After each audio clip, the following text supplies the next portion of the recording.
అనుదినము తన కృపా వార్త ద్వారా మనల్ని స్థిరపరుస్తూ ఉన్న ఆ దేవునికి మహిమ కలుగునుగాక. ఈరోజు నీ జీవితంలో ఆయన నిన్ను స్థిరపరిచి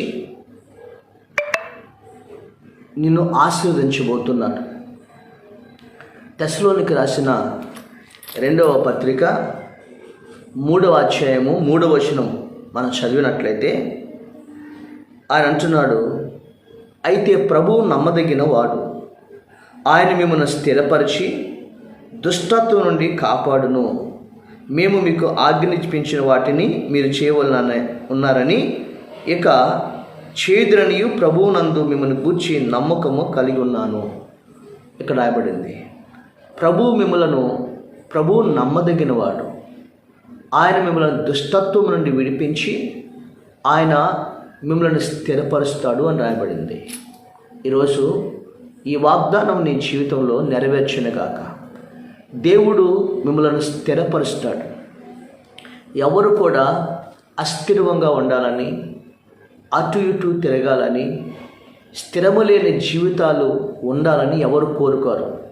చాలామంది అంటారు, మీ వాడు స్థిరపడ్డా, నీ భర్త స్థిరపడ్డా, నీ కుమారుడు స్థిరపడ్డా, మీరు కొంచెం స్థిరపడ్డారా అని అడుగుతారు. అయితే జీవము కలిగిన దేవుడు ఈరోజు అంటున్నాడు, ఆయన నిన్ను స్థిరపరిచి దుష్టత్వం నుండి ఆయన నిన్ను విడిపిస్తాడు అని రాయబడింది.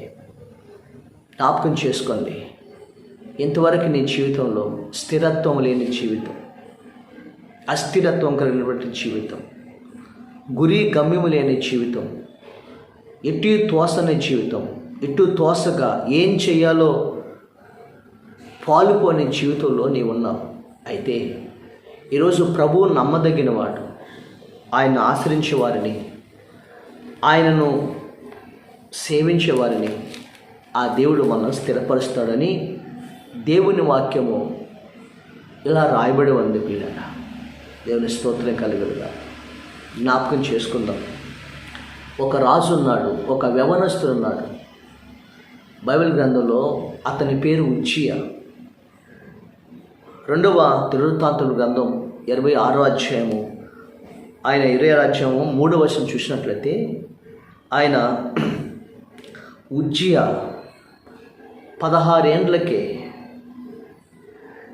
ఆయన యెరూషలేము దేశానికి రాజు అయ్యాడు. 16 సంవత్సరాలకి రాజు అయ్యాడు. ఆ రాజ్యం అంతా కూడా అస్థిరత్వంగా ఉంది. ఆ రాజ్యం అంతా కూడా మరి స్థిరత్వం లేని జీవితంగా ఉంది. అయితే ఆ రాజ్యానికి ఉజ్జియా రాజు అయ్యాడు.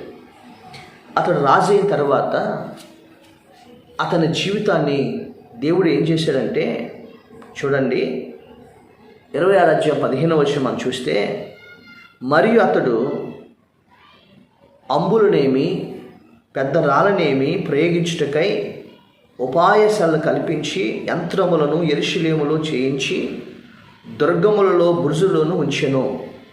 అక్కడ ఆ వచనం ఇవ్వండి, అతడు స్థిరపడి వరకు అతనికి ఆశ్చర్యకరమైన సహాయము కలిగిన కనుక అతని కీర్తి దూరముగా వ్యాపించెను.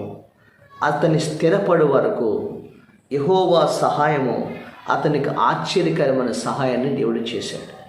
ఈరోజు నీ జీవితంలో కూడా గురి గమ్యం లేని స్థితిలో దేవుడు నిన్ను స్థిరపరుస్తాడు. దేవుడు నిన్ను ఆశీర్వదిస్తాడు. దుష్టత్వం నుండి నిన్ను దేవుడు విడిపిస్తాడు. ఇతని పేరు ఉజ్జియా. ఈ ఉజ్జియాని ఒక స్థిరత్వం లేని స్థితిలో, అస్థిరమైన స్థితిలో అతని రాజ్యం ఉన్నది, అతని జీవితం ఉన్నది. అయితే అతని జీవితాన్ని ఎలా దీవించాడంటే, అతను ఒక గొప్ప రాజుగా స్థిరపరిచాడు. అతని కింద మరి వందలాది మంది సైనికుల్ని దేవుడు వచ్చాడు. తర్వాత అతను అంబుల్నేమి డాలనేమి ఆయన యెరూషలేములో అనేకమైన కొట్లను నిర్మించి తయారు చేయించి ఒక ఉన్నతమైన వాడిగా అతడు స్థిరపడిపోయాడు ఉజ్జియా. ఈరోజు ఆ దేశంలో అతను అంతగా స్థిరపడటానికి కారణం ఏంటి అంటే బైబిల్ గ్రంథంలో ఒక మాట రాయబడింది కదా, చూడండి. అతను 4వ వచనం, 1 యెహోవా దృష్టికి అతడు యథార్థముగా ప్రవర్తించను రాయబడింది. యథార్థంగా ప్రవర్తించాడు. యెహోవా దృష్టికి యథార్థంగా ప్రవర్తించాడు. యథార్థంగా ప్రవర్తించే వారిని ఆ దేవుడు స్థిరపరుస్తాడు. దుష్టులకు నెమ్మది కలగదు, నెమ్మది ఉండదు దుష్టులకు. ఇతను యథార్థంగా దేవుడు ఆయన నడిచాడు. యథార్థవంతులను దేవుడు ఆశీర్వదిస్తాడని బైబిల్ గ్రంథంలో రాయబడింది. ఈరోజు నీ బిడ్డ స్థిరపడలేదా? ఈరోజు నీ కుటుంబం ఇంకా స్థిరపడలేదా?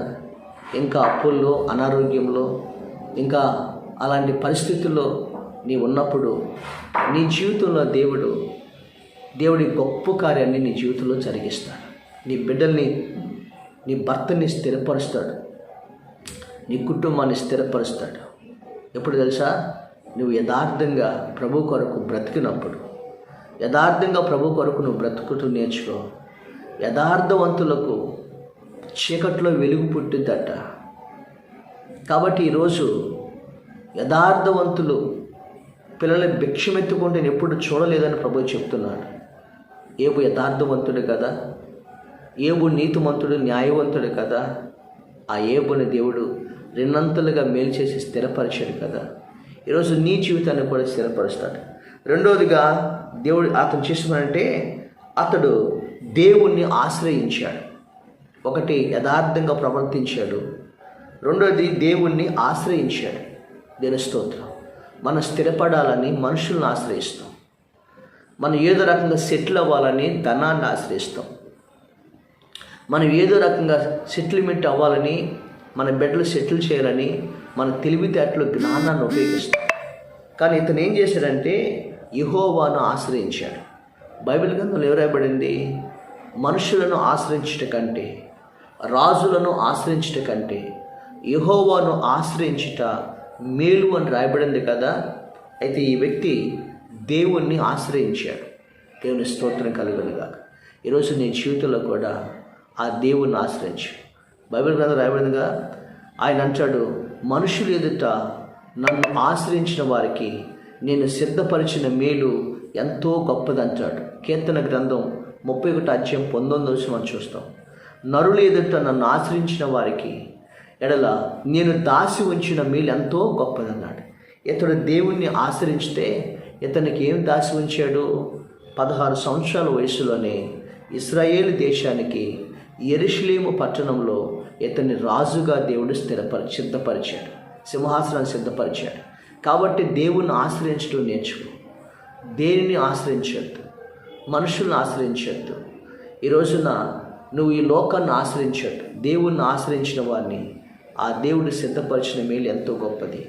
అతను అలా ఆశ్రయించినప్పుడు జీవం కలిగిన దేవుడు ఇతని జీవితంలో చేసింది ఏంటంటే అతనికి ఆశ్చర్యకరమైన సహాయాన్ని పంపించాడు. దేవుని స్తోత్రం. ఏ సహాయాన్ని పంపించాడండి? ఆశ్చర్యకరమైన సహాయాన్ని పంపించాడు. ఈ రోజున అతను ఊహించని సహాయం, అతని ఎప్పుడు ఆలోచించిన సహాయం అతని జీవితం పంపించాడు. అతని దేశంలో ఎలాంటి సహాయం పంపించాడంటే అప్పటి వరకు ఆ రాజ్యం స్థిరత్వం లేని రాజ్యంగా ఉంది, కరువుతో ఉంది ఆ రాజ్యం. ప్రజలందరూ కూడా ఆ రాజ్యంలో మరి శత్రువుల చేత బాధించబడుతూ ఒక దిగంబరత్వంగా ఉన్న ఆ రాజ్యాన్ని ఎలాగ రాయబడిందంటే వేరే దేశపు రాజులు, 8వ వచనం చూసినట్లయితే వేరే దేశపు రాజులు అమ్మోనియులు ఉజ్జియాకు మరి ఫిలిష్తీయులతో కూడా వచ్చి అప్పుడు అరబీయులతోనూ మొహోనియులతోనూ తర్వాత అమ్మోనియులు ఉజ్జియాకు పన్నిచ్చారంట. దేవుని స్తోత్రం. 26వ అధ్యాయము 8వ వచనం మనం చదివితే మిగతా శత్రువుల చేతులందరూ రాజులు, వేరే రాజులందరూ వచ్చి ఈ ఉజ్జియాకి పన్ను కట్టారంట. దేవుని స్తోత్రం. తప్పమంటారండి? ఇంతవరకు నువ్వు అప్పులు చేసావు, ఆర్థిక ఇబ్బందులు పడుతున్నావు. ఈరోజున అప్పులు భారముతో ఈరోజు నీ భవిష్యత్తు అంధకారంగా మారిపోయింది. కొన్ని సమయాల్లో మనం దగ్గర అప్పిస్తున్నప్పుడు వాళ్ళు ఎంతో దీనంగా వస్తారు. నీ దగ్గర అప్పు తీసుకుంటారు. తీసుకున్న తర్వాత వాళ్ళు సింహాలుగా మారిపోతారు. అర్థమైందండి? వాళ్ళు సింహాలుగా మారిపోతారు. నిన్నే లెక్కలేని వారుగా మాట్లాడతారు. అలాంటి వారిని ఒకరోజు చెప్పమంటారండి, అప్పు చేసిన నీవు, బైబిల్ గ్రంథం రాయబడింది, నిన్ను అప్పిచ్చేవాడిగా దేవుడు మార్చబోతున్నాడు. దేని స్తోత్రం. ఈరోజు ఉజ్జియా ఆ దేశం ఒక స్థిరత్వం లేని దేశం, అప్పు చేసిన దేశంగా, అలాంటి దేశంగా ఉన్నప్పుడు ఈ ఉజ్జియా రాజైన తర్వాత ఎవరైతే ఈ దేశాన్ని ఆక్రమించుకోవాలనుకున్నారో, ఎవరైతే ఈ దేశాన్ని దిగంబరత్వంగా చేయాలనుకున్నారో, ఈ రాజ్యాన్ని శత్రు రాజులు అందరూ వచ్చి ఈ ఉజ్జియాకి అప్పిచ్చారంట. అంటే ఉజ్జియాకి పన్ను కట్టారంట. తెలుస్తుంది, అందుకు పన్ను కట్టారు. ఆ విధంగా ఆశ్చర్యకరమైన సహాయాన్ని ఉజ్జియాకి పంపిస్తే చెప్పమంటారండి, అతడు ఆ రాజ్యాన్ని స్థిరపరిచాడు. ఎంత సామాగ్రిని స్థిరపరిచాడు. వందలాది మంది సైనికులను ఆయన రిక్రూట్మెంట్ చేశాడు. తర్వాత అంబుల్ని యుద్ధ సాధన స్థిరపరిచాడు. భూముల్ని సమస్తాన్ని చేసి ప్రజలకు ఏ కొరత లేకుండా ఆ రాజ్యం స్థిరపడిపోయింది. దేవుని స్తోత్రం. అందుకని బైబిల్ గ్రంథం రాయబడింది కదా, అతడు స్థిరపడే వరకు దినవృత్తాంతం 2వ గ్రంథం 26:15 అతడు స్థిరపడే వరకు ఆశ్చర్యకరమైన సహాయము కలిగను, అతని కీర్తి దూరముగా వ్యాపించను. కీర్తి అంటే ఘనత. ఈ రాజు గురించి దేశాలకి ఇతని దేవుడికి హెచ్చించినట్లుగా మనం చూస్తున్నాం. హల్లెలూయా. ఈరోజు నీ బిడ్డలు ఇంకా స్థిరపడలేదని బాధపడుతున్నామేమో. ఉజ్జియాని స్థిరపరిచిన దేవుడు రాబోయే దినాల్లో నీ బిడ్డలు మంచి ఉద్యోగాలు స్థిరపరుస్తాడు. నీ భర్తకి ఇంకా స్థిరత్వం లేదనుకుంటున్నామేమో, నీ భర్తకు మంచి ఉద్యోగమో వ్యాపారం ఇచ్చి స్థిరపరుస్తాడు. ఈరోజు నా కుటుంబం ఇంకా అప్పుల పాల్లో ఉంది, అస్థిరత్వంగా ఉంది, స్థిరమలేని స్థితిలో ఉన్నా అనుకుంటున్నామేమో, నీ కుటుంబాన్ని దేవుడు బండ మీద కట్టిన ఇల్లు వలె ఆ దేవుడు నిన్ను స్థిరపరచబోతున్నాడు. దుష్టత్వం నుంచి విడిపించబోతున్నాడు. అప్పుల నుండి, అనారోగ్యం నుండి, అపాయం నుంచి నిన్ను దేవుడు విడిపించి నిన్ను స్థిరపరిచి నీ కీర్తిని అనేకులకు వ్యాపింప చేయబోతున్నాడు. హల్లెలూయా. అయితే నువ్వేం చేయాలి? నెంబర్ 1, అతడు యెహోవా దృష్టికి యథార్థంగా నడిచాడు. నెంబర్ 2, అతడు యెహోవాని దేవుణ్ణి ఆశ్రయించాడు. నెంబర్ 3, అతను ఏం జరిగింది తెలుసండి, అతడికి దేవుని సహాయము, అతనికి ఆశ్చర్యకరమైన సహాయము అతనికి కలిగింది. అప్పుడు ఎలాంటి సహాయం అంటే, శత్రు రాజ్యాలందరూ రాజులు వచ్చి ఇతనికి పన్ను కడుతున్నారు. ఆ పన్నుతో ఆ సుంకముతో ఇతను రాజ్యాన్ని స్థిరపరిచాడు. శత్రువుల కంటే బలమైన రాజ్యంగా తయారు చేశాడు. ఇతన్ని దేవుడు రాజులందరికంటే, రాజ్యాల కంటే స్థిరపరిచాడు. ఇతని పేరు కీర్తి గడించింది, చుట్టుపక్కల వ్యాపించినట్లుగా దేవుడు దీవించాడు. ఈరోజు నీ కుటుంబాన్ని స్థిరపరుస్తున్నాడు, నీ బిడ్డలను స్థిరపరుస్తాడు. దేవుడు నీ కుటుంబాన్ని ఈ రోజున అనేకులకు దీవెనకరంగా మార్చిపోతున్నాడు. నువ్వు కూడా దేవుని ఆశ్రయించు. ఆ దేవుని దృష్టిలో యథార్థంగా బ్రతుకుతున్నావు. నువ్వు ఆ దేవుణ్ణి ఆశ్రయిస్తున్నావు. ఆశ్చర్యకరమైన సహాయాన్ని నువ్వు పంపించబోతున్నాడు. నువ్వు ఊహించని కని విరగని సహాయాన్ని దేవుడు నీకు పంపించబోతున్నాడు. చూసి నేనేనా, నా కుటుంబం ఇలా స్థిరపడింది, నా కుటుంబం ఇలా మార్చబడిందని నువ్వు మురిసిపోయే రోజులు నీ ప్రభు ఇవ్వబోతున్నాడు. కాబట్టి ఆ ప్రభువును నమ్మదగిన వాడు దుష్టత్వం నుంచి నిన్ను విడిపించి ఆయన నిన్ను స్థిరపరచునుగాక. ఆమె. పరిశుద్ధుడైన మా తండ్రి, ఈరోజునైనా ఈ వాక్యము ద్వారా నీ బిడ్డలందరినీ బలపరిచారు. అయ్యా, ఎవరైతే అస్థిరత్వంగా ఉన్నారో, స్థిరత్వం లేని జీవితం కలిగి ఉన్నారో, అలాంటి వారందరినీ కూడా ప్రభా మీరు ఆర్థికంగా స్థిరపరచండి, ఆత్మీయంగా స్థిరపరచండి. ప్రభా బిడ్డలను స్థిరపరచండి. వాళ్ళ కుటుంబాలందరినీ కూడా దుష్టత్వం నుంచి విడిపించి వాళ్ళని స్థిరపరిచి నీ సహాయాన్ని పంపించి వారి కీర్తి దేశం అంతటా వ్యాపింపినట్లుగా ఆశీర్వదించమని యేసు నామమున అడుగుచున్నాము తండ్రి. ఆమేన్. దేవుడు